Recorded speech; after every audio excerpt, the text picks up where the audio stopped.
Dramatic late-night scenes in Atlanta showed twisted metal scattered after Brent Hinds' Harley-Davidson collided with a BMW SUV. Only weeks earlier, he had stunned fans by claiming he was pushed out of Mastodon rather than leaving on his own terms. That statement sparked arguments across the heavy metal world. Now, the shocking twist is that the man at the center of that storm is gone.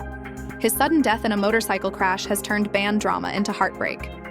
At just 51 years old, Brent Hinds leaves behind a silence that feels heavier than any riff. The shocking night of the crash. On the evening of August 21st, tragedy struck in Atlanta. Brent Hinds was riding his Harley-Davidson when a BMW SUV failed to yield while making a turn at the busy intersection of Memorial Drive and Boulevard.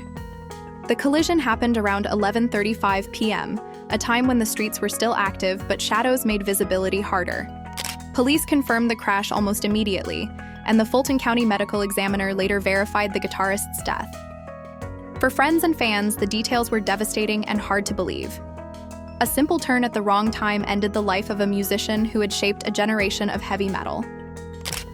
Motorcycle accidents have always carried high risk, and when a larger vehicle ignores the rules of the road, even the most experienced riders can do little to protect themselves. It is a sobering reminder of how fragile life is and how quickly it can be taken away, from Alabama roots to global stages. Brent was born on January 16, 1974, in Alabama. His upbringing was filled with music, though not in the way most might expect. His father insisted he learn to play the banjo before he was allowed to touch a guitar. Brent later laughed about that rule in interviews, describing it as both frustrating and valuable. It gave him a foundation in timing and dexterity that shaped his guitar work for years to come. Growing up, he soaked in country and hillbilly music, yet his curiosity pulled him toward heavier sounds and the swirling colors of psychedelic rock. That mix of influences created a style that was not boxed into any single label. He never wanted to be known as only a heavy metal guitarist. Instead, his playing carried fingerprints of every sound he loved, from the soulful pull of southern strings to the crushing weight of metal riffs. That journey from Alabama practice rooms to the biggest stages in the world is what made his career so unique. The rise of Mastodon and musical impact. By the year 2000, Brent Hinds had found his path. Together with Troy Sanders, Bill Kelleher, and Bran Daylor, he co-founded Mastodon in Atlanta. The group quickly carved out a reputation for mixing sludge, progressive rock, and alternative textures into a style that sounded like no one else. Brent's guitar was always at the front of that storm. He alternated lead duties with Kelleher, but his solos, strange melodies, and experimental tone gave Mastodon a wild edge. Each album added new layers, from the raw force of Remission to the ocean-themed epic Leviathan. With Blood Mountain and Crack the Skye, the band proved they could be both heavy and ambitious, pushing into progressive landscapes without losing their grit. In 2018, they reached a career milestone by winning a Grammy for Sultan's Curse off Emperor of Sand. That award marked their global recognition, but for fans, the real treasure was always the journey through the riffs. As someone who has followed Mastodon's evolution closely, I can say Hinds was the unpredictable creative spark in their music. A brief taste of Hollywood and crossover fame. Brent Hinds and Mastodon even stepped briefly into television history. They appeared in the 5th season of Game of Thrones, playing wildlings in the battle-heavy episode titled Hard Home. That cameo may have been short, but it brought the band to millions of viewers who had never touched a metal album. Away from the spotlight of Mastodon, Brent poured his restless creativity into countless side projects. He played in Fiend Without a Face, West End Motel, The Blood Vessels, Giraffe Tongue Orchestra, and several others.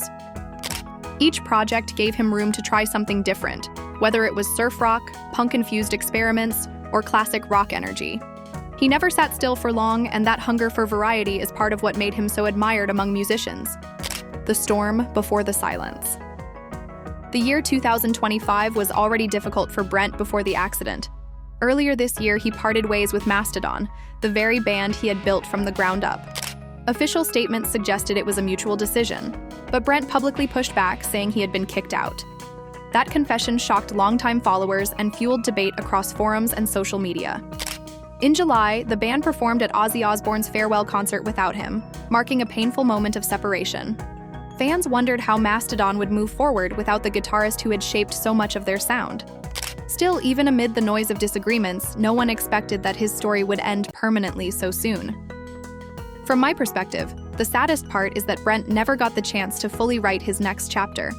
There was a sense that more music, perhaps in solo form or through another band, was waiting to be created.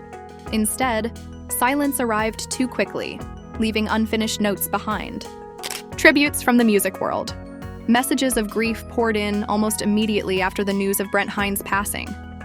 Mastodon themselves spoke with raw honesty, calling it a state of unfathomable sadness and grief.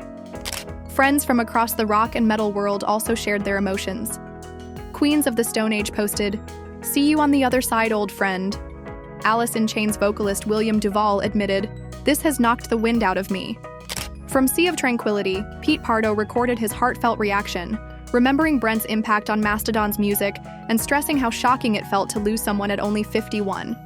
Beyond the musicians, fans from every corner of the globe filled social media with tributes. They shared favorite live performances, photos, and simple words of thanks for the riffs that shaped their lives. The response showed how wide Brent's influence reached and how deeply his loss was felt. Remembering the sound that defined a generation. Brent Hinds was not just another guitarist. His style carried grit, unpredictability, and precision all at once. He fused heavy sludge riffs with progressive technical playing, creating a sound that stood out in modern metal. Songs like Blood and Thunder, Megalodon, Aqua Dementia, and I Am Ahab showcased his fearless approach to both rhythm and lead work. With Crack the Skye, Mastodon took a bold step forward, mixing progressive ambition with emotional depth, and Brent's playing was at the heart of it. Later albums like Emperor of Sand revealed a maturity in his songwriting, balancing melody with heaviness in a way only he could. The fragility of life and legacy left behind.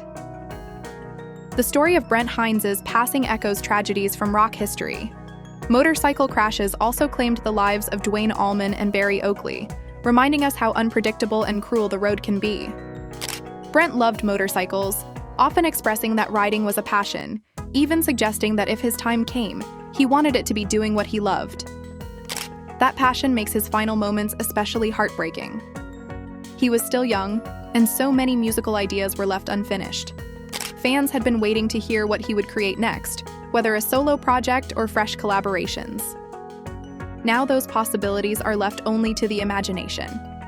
What remains is his powerful legacy through Mastodon's 8 albums, his countless side projects, and his unmistakable influence on modern heavy metal. His contributions will continue to inspire both fans and musicians. Brent Hinds left us far too soon at just 51, but his riffs and spirit will keep inspiring. Share your favorite Brent Hinds memory in the comments, and let me know what story you want next. Do not forget to subscribe so you never miss an update.